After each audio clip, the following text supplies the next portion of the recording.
Hello and welcome to another episode of Know Your Local Government. Today we're really honored to have the big man, the Sheriff of Ocean County, Michael Mastronardy. I said that right? Yeah, Michael Mastronardy, yes. Mastronardy. Very good. Well, welcome. Well, thank you for coming to our show today. Thank you for having the opportunity. Great. So, who is Sheriff Mike? Well, I grew up basically in Ocean County. My parents came over from Jersey City, went to Linden, and we moved down here when I was in first grade. Wow. Ocean Gate School. I'm a product of Ocean Gate School, and then the Bayville School and Central Regional. So I graduated way back in 1970, and then I wanted to be a police officer, and it wasn't something that everybody wanted to do back then. And I had trouble finding a college that would teach law enforcement. Everybody said, well, you want to be a lawyer. I didn't want to be a lawyer. I wanted to be a police officer. And there were only two programs back then that were operating, and that was Michigan State had a law enforcement program, and a brand new one started criminal justice at Northeastern University, and that's the one I chose to. I went to Northeastern University in Boston.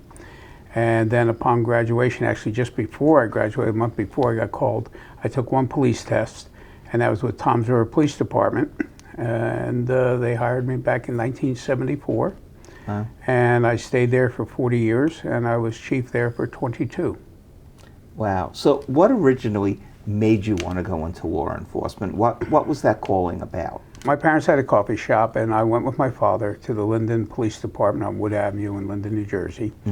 And we brought some coffee and, some Danish or whatever to the headquarters. And while I was there, the chief of police took notice of me. And he said, hey, come here. And he started talking with me. And what do you want to do? And he then took me and put me in a cell. I was 5 years old. He closed the cell door. And to hear that iron clang certainly turned me into a crying baby real quick. And my father, I could look out and remember seeing him sitting there laughing, thinking it was a good time for me. And the chief said, never get on that side of these bars. And from that day forward, I wanted to be a police officer. Wow. And And he gave me a card, made me a junior police chief. Okay. And so at one point I did think about I loved animals, I still do. I thought about being a veterinarian until we went up to Pleasant Plains here, brought our dog up from Ocean Gate. And while we were there, the vet had an emergency with a horse, and I saw him put a glove on his arm, and he went up the backside of a horse. And at that point, I said, I'm going back to being a cop. Don't blame you. Yeah. So in total right now, how many years are you in law enforcement? 50-some years. I started in Berkeley as a lifeguard during the day and a cop at night before they had specials, but they just put me on the road. Wow. And it was $2 an hour. And put your life on your line for $2 an hour. Yeah, well, listen, it's your passion. If it's your passion, it's your passion. So I enjoyed it, every minute of it. Good experiences, and then, as I said, that was in 1971. So you can see over 50 years ago. Wow, that's great. Very good. So, can you talk about your progression of positions that brought you to sheriff today? Well, I think obviously the big one is when you make chief and then have a career as a chief. So, but you do through the process, you take promotions. I worked in the Detective Bureau. Certainly I was a planner. I worked in administration, worked for various chiefs throughout my career. And then in 1992, I was asked to put in for chief of police in Toms River, and I was selected. So I was a lieutenant, and it was a little interesting because I was a lieutenant, and I jumped captains, deputy chiefs, and everything else to be named chief. So a little controversial at the time. Brick was doing the same thing at the time. They had Lieutenant Berkeley had one. So it was just at that time, the timing was right. It was God's plan. And, I was fortunate enough to take the position. I always tell the chief of police, it's the best day of your life and the worst day of your life. So remember that. And it was a lot of hard work, a lot of dedication, and I'm very fortunate to accomplish a lot at Toms River Police Department. At that time it was Dover.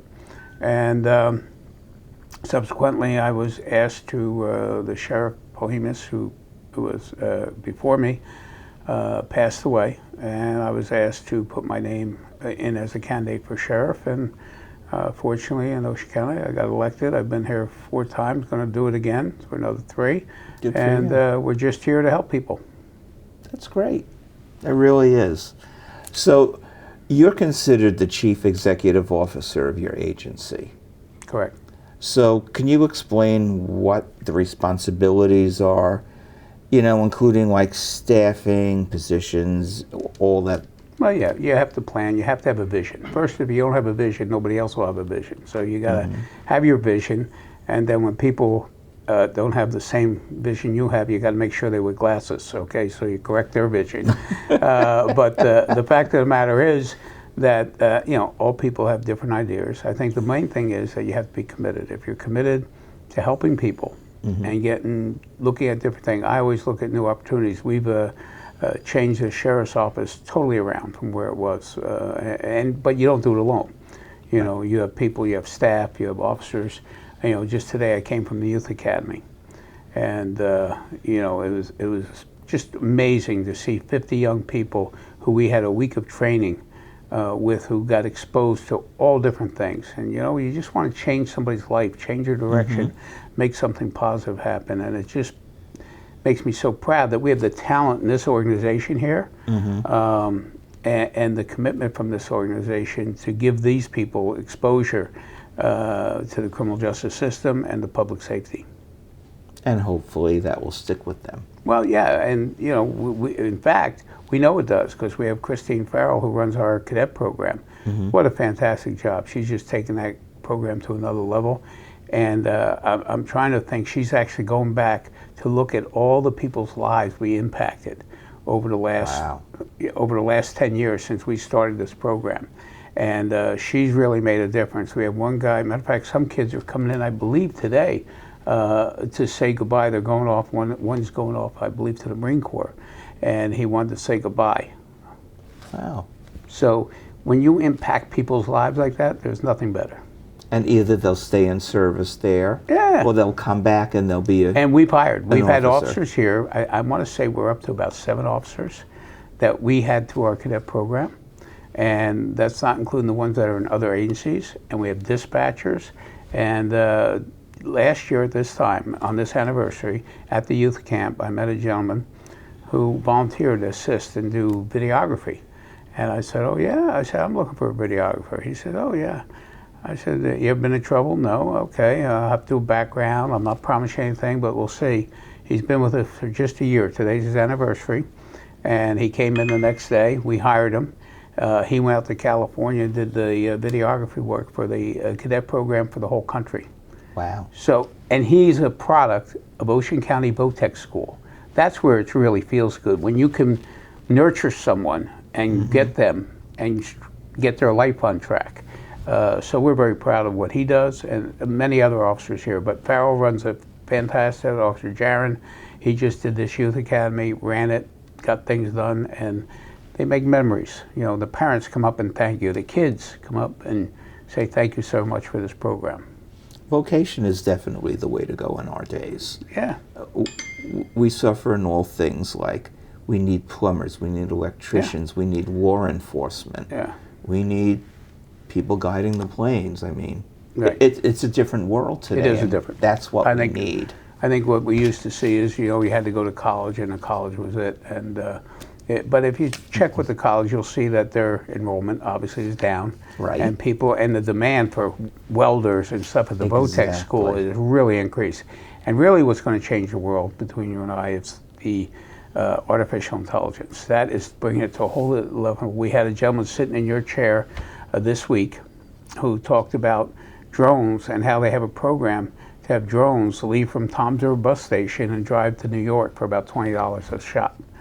You know, this is what they're talking about as a game plan. And Well, you're scary going to think it about is, that. but you're going to be looking, and you're going to see, you're going to be traveling on the parkway and say, wait a second, do I really want to drive my car, or let my car drive me, or do I want to get in that drone with 3 other people and let it just zoom me there at 100 miles an hour with no accident rate? It's going to be a great world that our kids are going to be, and our grandchildren are going to be benefiting from. Yeah. So what programs are you responsible for in our county? Like, for instance, I know we have countywide identification program, child passenger safety, K-9. Right. Well, we're different. People don't understand sometimes. I remember when I first came here, I even have other law enforcement officers say, you guys can't pull people over. And actually, sheriff's officers have more jurisdiction than most local people do. You know, obviously we have the whole county, plus we have the waterways, which locals stop at the, you know, the tide level. So there's actually more. It's just that how much you're going to do. And I am very blessed to have a freeholder board, commissioners now, that have been very supportive of everything we did. I can remember when we started the horse program. And you know, people saying, "What do you mean we have a horse? We can't have a horse," you know.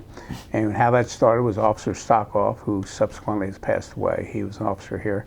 He one day I go around asking people, "What can we do to make it better?" And he said, "Well, you know, we had a mounted unit." I said, "I don't have a horse." He said, "I do." So then it was bring your child to work day, and I said, "Hey, bring your horse in." Well, he brought his horse in. It was such a home run that I said, "Oh, we got to get this horse." So we had to send it to horse school. People don't realize it. You have to go through this training. You get a certificate, you know, with sirens going, gunfire, the whole bit. So we got his horse. Then I had a problem of insuring it because the county said it's not our horse. And I learned this from Bismarck, North Dakota. The Chief Betsy at the time, I saw her, she had 2 horses patrolling the river, and I said, "How do you do it?" She says, "Oh, it's not my horse, it's the officer's horse. I just pay him to ride it." And that's basically what we do. So it costs, it's cost effective. Now we have a stipend that we give the officer, but it's not our horse, so financially it's a win-win. Yeah. And then our Sheriff's Foundation, we had a trailer donated, and it pays for some of the equipment, obviously the saddle and stuff like that. It's all paid for by our foundation, which is not taxpayers' money. So you have to find and negotiate and navigate water sometimes where you can't get something done and find a way to get it done. So our big problem, we have a fantastic drone. We're probably the #1 drone on the East Coast. Our guys are fantastic, headed by Sergeant Fennessy.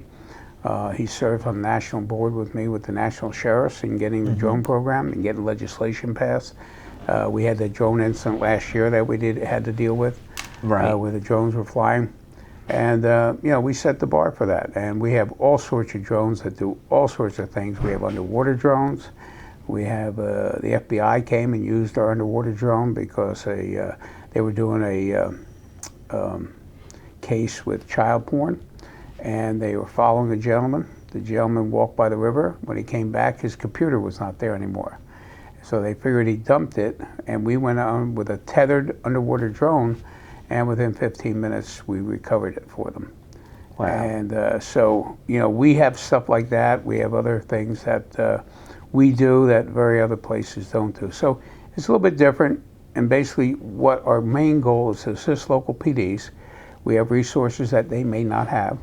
And we go ahead and assist them any way we can and make sure the county and the people, the residents, are safe. So you support 33 municipalities for their K-9 units. So is it just one kind of a dog that does something? No, we have one of the largest K-9s. And again, Sergeant Fennessy happens to be the commander of that. So we have 14 K-9. Each officer has 2 dogs, which is unique. It's something I inherited here. I was always used to having 1 K-9. And they do different things. We have explosives. We have a couple of sweeps this week. We have bloodhounds, 2 bloodhounds that we go out there. Not a lot of agencies have bloodhounds, so nobody has bloodhounds except us in the county. Wow. And then we need a narcotics dog, even though we had to get rid of the narcotics dog because the marijuana laws changed. So they were imprinted with that, so we had to change. Yeah.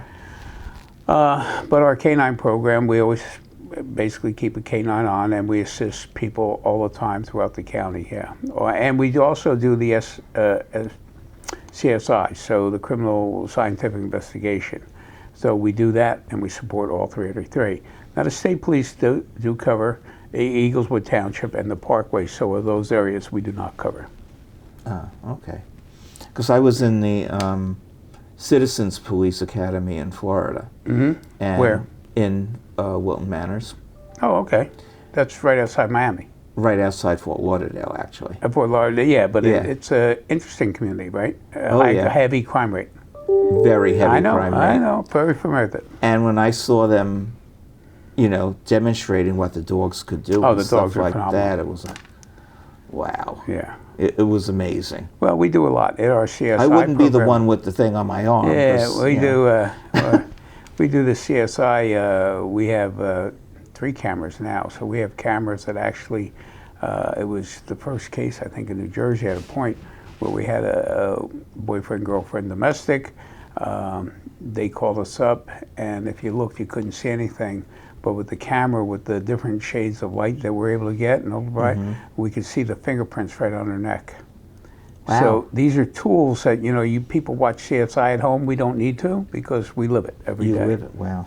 And people watch that as, oh, this is entertainment, and they don't realize this. It's reality. A lot of this is really reality. Yeah, my Exactly. biggest challenge is DNA. It's very expensive, very restrictive, but before I end my tenure here, I would love to get DNA lab and DNA. That would be amazing. Yeah, but technology hasn't carried us to that step, but it will be. So why would a person call the sheriff's department in lieu of the local police or vice versa? Well, actually, they don't in New Jersey. So, obviously, throughout the country, it's different. I'm very fortunate. I serve on the national board with the national sheriffs. That's Vice president right now, but the fact is, it's different jurisdictions handle it differently. In New Jersey, sheriff's officers aren't primary. We do have some county. Bergen County has patrol. We have. Now the Morris County a year ago switched over and do their parks, and then Monmouth County does Brookdale College. Okay. So different counties are doing that, but they're sort of expanding that role a little bit. So the fact of the matter is that you really wouldn't call the sheriff, but you do call the sheriff because we control every town, all 33 municipalities with 911 center. So if you call 911, you get one of our dispatchers.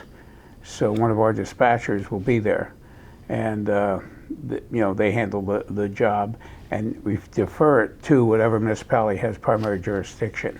So we really wouldn't call. So what do people do call us for, though? Obviously, we handle civil matters such as evictions and warrants. We have a warrant squad that we go out serving warrants. We call Homeland Security now, and they go out and they basically deploy.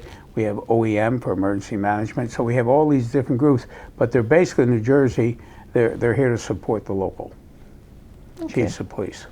And you have an emergency EOM set up somewhere? Or? Oh yeah, we're currently out, but the freeholders are talking about a new building on Hooper Avenue that we're working on right now. That would be the 911 center. We have a 911 center currently over on Chestnut. We hope to move that in the next 2 years into a new revamped facility and give state-of-the-art. And then we also want to move the emergency management in there also because they go hand in hand when you have any type of crisis. For example, we have a lot of storm patrol. You had a power outage, right, the other day. Yep. So we had officers out in Manchester patrolling, assisting, traffic lights out, et cetera.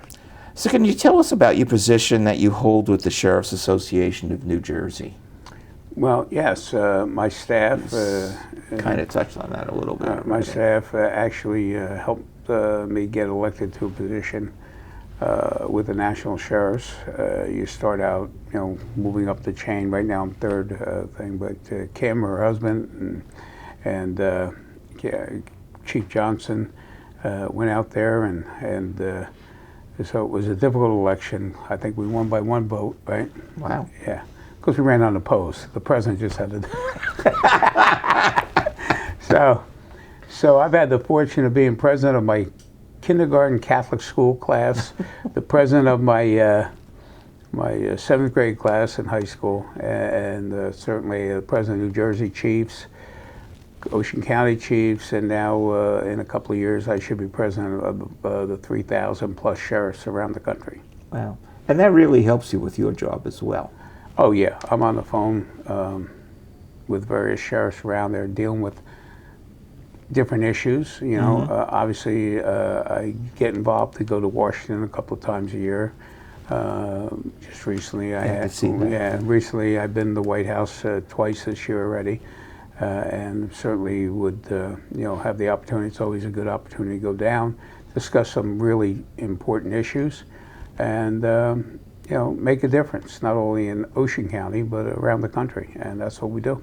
And that's the whole idea of life, is to make a difference. That is it. Yes, these two fingers every day touch a picture of my mom and dad when I go out the door, and I say I'm going to help somebody. That's great. And they're looking. Yeah. They know. Sure, it's not Sanj. The sheriffs of New Jersey. I'm also a vice president for them, and next year or the year after, I'll be president of the New Jersey Sheriff. So when I go in as president of the national, I'll also probably president, I think, scheduled to be of New Jersey too. And we've done some good work, and we have some good inroads into increasing our efficiency, affecting our employees, and enhancing public safety. So it's all good. You get information. Today I was running around. I met with a state senator. Tomorrow I'm meeting with a congressman. So this is all comes up with the job, and you have to like people. That's all. Do you ever sleep? I look. You're looking at Kim. No, and I do get a lot of calls. I listen. I sleep longer than I used to, but I will say that I pay attention a lot. You have to pay attention, and when people know you pay attention, you pay less attention. Right? That's true. So, are there any other kinds of boards or organizations that we haven't touched upon? I don't think there's anything left in your schedule. Yeah, well, we've co-ANG. We were president of the Constitutional Officers. We had a wonderful time doing that, and so we just stay involved, stay attuned to what's happening. Pay attention. And it's the only way. It's like as I said, we had this program with putting our drones out and putting them to good use. We have these great talent of people who are pilots. We have equipment. So based upon that, we said, why are we just sitting here? And I said, let's go. We got to do something. And we put together these flotation devices. Went out and got them Monday, and put together a program. And hopefully they'll save somebody's life and really make a difference. If something's there to hold on to, you're going to save a person's life. So we look forward. We have the Marine unit. We have currently, we just redid a boat. The commissioners backed us on it. Rory, our Sergeant Gronkowski, does an excellent job with that. We have jet skis. And nobody thinks, so you have jet skis. But then you have issues that come up like, okay, you have jet skis. All right, the guys have to have guns. And you say, okay, but the guns. So we have water guns, I refer to them as. And what happens is, when they go out there, they get wet, they get salt wet. So every weekend, we're cleaning these guns so that they still work, You have body cameras. They have to have a body camera because of the Attorney General. Mm-hmm. All you see on the jet ski body camera is just boom, boom, boom, boom, boom. It's like ridiculous, but these are things that we have to do, and we play within the guidelines. As I said before, we have different types of resources that we looked at. We're prepared. I think what we worry about in emergency management is forest fire, which we experienced this year. Yeah, flooding. What scares me. Flooding. I mean, I can remember years ago we had flooding in Bricktown in a residential senior community, and we had that. You would never think. You would drive by there right now and say, how could this area ever flood? But something backed up somewhere, and we had 60-some houses that were flooded up to a foot. Now, I don't care if you have an inch or you have a foot. If you have a flood, it's just as bad. And it wasn't like an area where people had flood insurance. It's not like living on the beach. Mm-hmm. So you have to go in there and impact the people. We have numerous camera systems that we have, portables that we are able to deploy. So we get them out there. Some of our drones are tethered so they could stay up for a couple of days. But we're looking at the possibility of the future is what drones are going to do and how they're going to impact us and how we are able to mitigate, and that's what we're working on the national level. Wow, and all of your years of experience only enhances what you could think about and try to put into play Yeah, and you always try to figure how can I navigate and how can I do it, but I can assure you that there's nothing that can't come through that door that we can't handle. That's great. It seems to me it's an extremely important and involved job that you do. And I thank you for being there and helping and being innovative and helping people. Right. That's what it's all about. Thank you, and I've been given an opportunity, and it would be a disservice to my parents if I didn't take up on that opportunity. You know, obviously some of the things the county's changing, as we well know. People don't like to talk about the Orthodox, but there's a lot of Orthodox coming into the county, the northern end of the county. You know, you go to the southern end of the county, they don't even know what you're talking about, you know, at this point. But northern end of the county, you know how many people, and they have been very supportive of ours, but we're very concerned about them because we'll have a situation, that's why we're about drones, is we have a situation where someone will die or they'll have a special event and there'll be nobody there, and then an hour later we'll have 50,000 people. And you know, there's a target there that we have to be concerned about. Absolutely. So we work hand in hand with the Lakewood and now with Manchester and Jackson, you know, because the community is expanding, and we have to look to the future, what's happening. We also have to look to the future of getting new police officers. That's why we have the cadet program, the youth program, and get them and educate them. So we're very fortunate in Ocean County that people are very supportive. For the most part, people are very supportive. We get very few complaints about what our officers do. And what I tell them every day is just go out and help somebody. That's all you could do. Well, thank you so much for being part of our show today. Yeah. Great, I really appreciate it, and I hope that people get a lot out of watching the show. Yeah. And they get acquainted with you and get acquainted with your office and what you do. All right, well, thank you. Thank you. This is Michael Blank, KLVW-TV. See you next time.